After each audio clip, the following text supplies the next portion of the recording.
Hello, I'm Jen, and this is your Daily Makeup Minute for September 5th, 2018. Don't forget, this is Ebates Beauty Week with double cash back up to 10% at many retailers. At Ulta, 21 Days of Beauty continues. Look for half-off deals from Benefit Hoola, Juice Beauty, Skin Iceland, and Kopari. And is this a reality?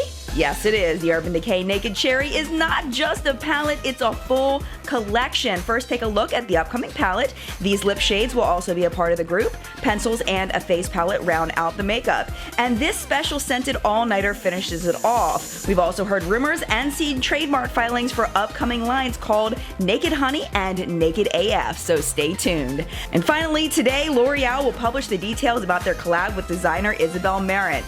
It's said to be an on-the-go makeup collection with fun names like Shine, Amaze, Wanted, Smile, and Smoke. We'll have more later. That's it for now. We'll see you here same time tomorrow. Look for Makeup Minute Extras on my Instagram. And don't forget our full-length weekly newscast, What's Up in Makeup, returning September 16th.